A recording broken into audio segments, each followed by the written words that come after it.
Look up, what do you see? The moon, a beacon in the night sky. For millennia, its soft glow has captivated humanity. It has guided us both literally and spiritually. Ancient civilizations saw the moon as more than just a celestial body. It was a powerful force, a divine entity, a source of wonder. The moon's phases, waxing and waning, mirrored the rhythms of life itself. Birth, death and rebirth. Ancient cultures wove intricate stories around the moon. Myths and legends were born. These stories reflected their hopes and fears, their understanding of the cosmos and their place within it.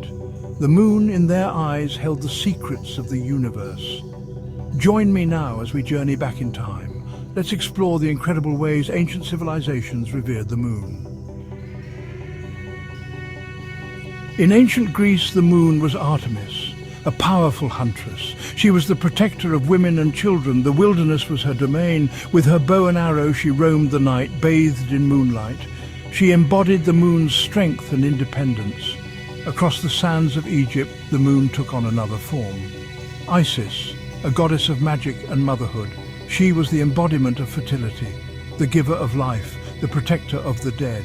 The Egyptians saw her as a source of immense power, linked to the moon's cycles and their impact on the Nile River. For the Romans, the moon was Luna.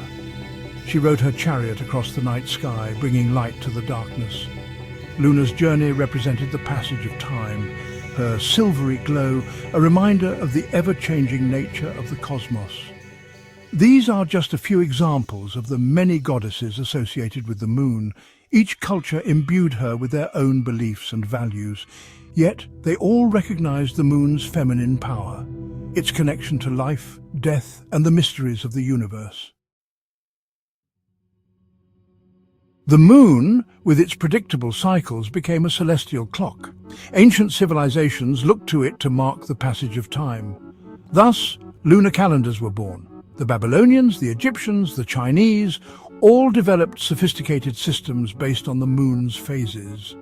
The new moon marked a beginning, a time for planting, a time for new beginnings.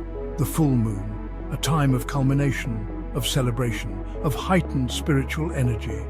These lunar phases dictated the rhythm of life. They determined when to plant, when to harvest, and when to hold religious ceremonies.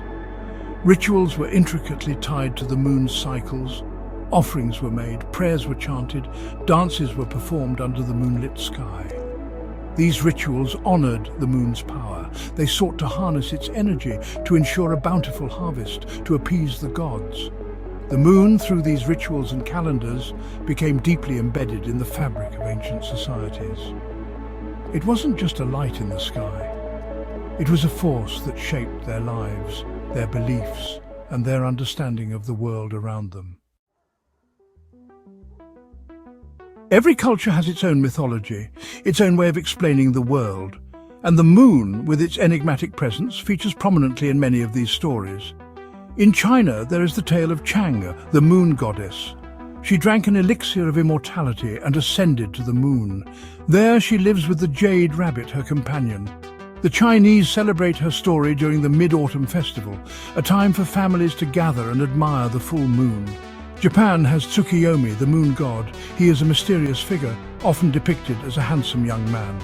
One legend tells of his conflict with Amaterasu, the sun goddess. Their rivalry explains the separation of day and night. The Mayans told stories of Ixchel, a powerful lunar deity. She was the goddess of weaving, medicine, and childbirth. Ixchel was associated with the moon's cycles and their influence on women's bodies. These myths, passed down through generations, reveal the deep reverence ancient cultures had for the moon. They also show how the moon served as a canvas, a way to project their hopes, their fears, and their understanding of the cosmos. These stories remind us that we are all connected, not just to each other, but to the universe itself. The moon, after all, is a shared experience. It shines its light on all of us, regardless of where we are or when we lived.